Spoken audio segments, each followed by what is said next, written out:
Assalamualaikum warahmatullahi taala wabarakatuh. Akhirnya perhelatan pemilihan gubernur Provinsi Sulawesi Tenggara kita kehadiran seorang Sri Kandi, Ibu Tina Nur Alam. 2024 ini sudah kali keempat kita akan memilih gubernur. Namun baru kali ini di tahun 2024 ada kontestan wanita. Ibu Tina Nur Alam ini sudah kita kenal sebagai anggota DPR RI dan istri dari mantan gubernur Provinsi Sulawesi Tenggara Bapak Nur Alam. Kiprahnya mulai terbuka sejak beliau terpilih menjadi anggota DPR RI tahun 2014 melalui Partai PAN, satu kursi. Sejak saat itu, eksistensi politik beliau mulai terpapar oleh publik, kinerja, kompetensi, dan komitmennya terhadap masyarakat Provinsi Sulawesi Tenggara. Di perjalanan karir beliau, orang sempat meragukan di tahun 2019 ketika beliau akan mencalonkan diri, beliau pindah partai. Itu tantangan yang pertama. Apakah bisa eksis? Masalah yang kedua, bersamaan dengan itu, Ibu Tina Nur Alam dan keluarga mendapatkan musibah yang mengakibatkan suami beliau, Bapak Nur Alam, mengalami masalah hukum yang menyebabkan tidak bisa menemani Ibu Tina Nur Alam dalam pentas politiknya.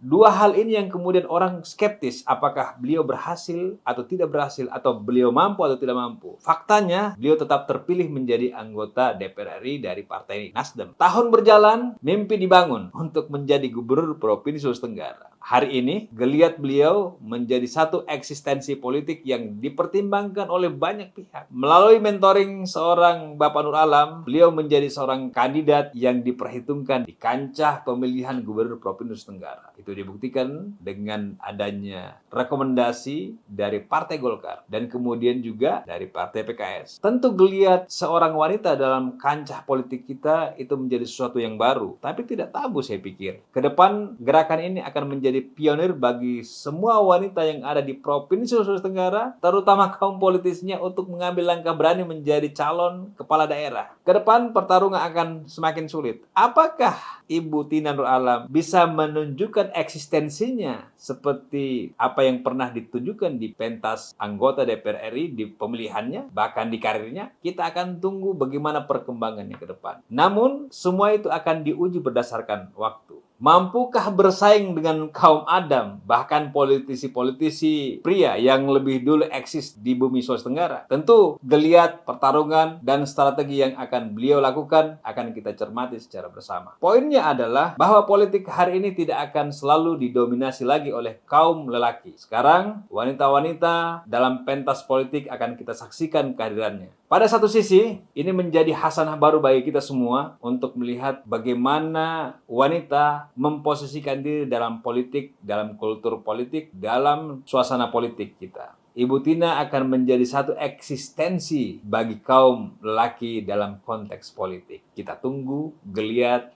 pertarungan, strategi, dan konsistensi serta konsolidasinya di pemilihan gubernur Provinsi Sulawesi Tenggara. Selamat bertarung. Mampukah seorang wanita di Provinsi Sulawesi Tenggara ini menjadi gubernur? Kita akan lihat perkembangannya ke depan. Demikian dari saya. Wassalamualaikum warahmatullahi wabarakatuh.